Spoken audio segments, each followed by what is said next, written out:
ខ្ញុំជាសិស្សដែលប្រឡងទៅបញ្ចប់ទី12ហើយអាយុ18ឆ្នាំមកពីរាជធានីភ្នំពេញអំឡុងពេលដែលខ្ញុំមានថ្នាក់ទី7ចូលទី8អំឡុងពេលហ្នឹងគឺជាអំឡុងពេល COVID-19 ដែលយើងតម្រូវឲ្យសិស្សរៀននៅតាមប្រព័ន្ធអនឡាញមានទូរស័ព្ទប្រើប្រាស់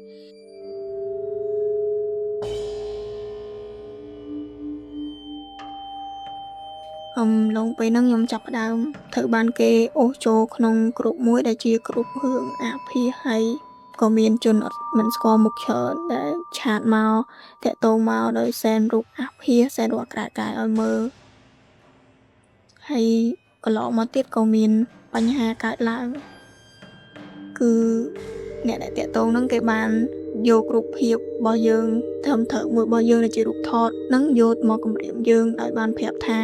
គេនឹងយករូបហ្នឹងទៅផុសនៅលើប្រព័ន្ធអ៊ីនធឺណិតដូចជា Facebook ដើម្បីឲ្យឪពុកម្ដាយយើងដឹងថាយើងបានjoinទៅលើក្រុមអាភាសហ្នឹងក្រោយមកទៀតគេក៏បានគំរាមឲ្យប្រើប្រាស់ឲ្យយើងថតរូបភាពក្រាតកាយហ្នឹងជារៀងរាល់ថ្ងៃថតហើយយកទៅផ្ញើឲ្យគេមើលបើសិនបើអត់ធ្វើតាមទេនោះគេនឹងយករូបភាពទាំងប៉ុន្មានហ្នឹងទៅគំរាមបន្ទាប់ពីមានបញ្ហាគេយកទៅគំរាមតាក់ទងមួយរូបក្រាតកាយហ្នឹងហើយយើងមានអារម្មណ៍ថាភ័យខ្លាច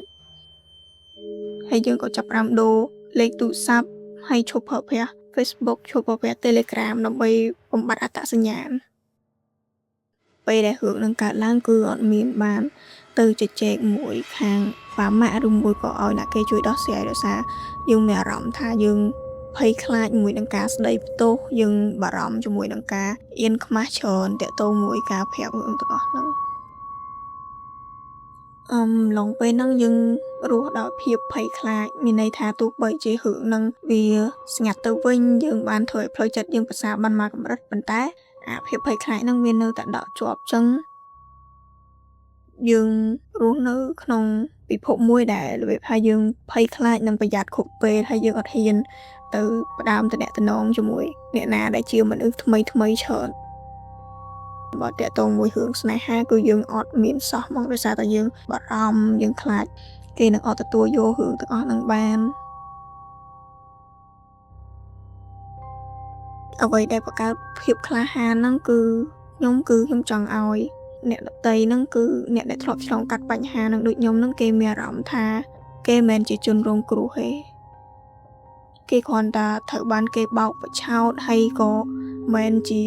អ្នកដែលប្រព្រឹត្តខុសដែរអញ្ចឹងយើងមានអារម្មណ៍ថាយើងចង់ open រឿងទាំងអស់ហ្នឹងទៅដល់អ្នកទាំងអស់ហ្នឹងឲ្យគាត់បានដឹងហើយឲ្យគាត់កុំបាក់ទឹកចិត្តហើយហ៊ានប្រឈមនឹងរឿងទាំងអស់ហ្នឹងហើយស្វែងរកជំនួយខ្ញុំសង្ឃឹមថាគ្រួសារនឹងផ្ដល់ការលើកទឹកចិត្តឲ្យពួកគាត់ដែលជាជនរងគ្រោះនឹងឲ្យមានភាពប្រសើរឡើងតាមរយៈការផ្ដល់ភាពកក់ក្ដៅ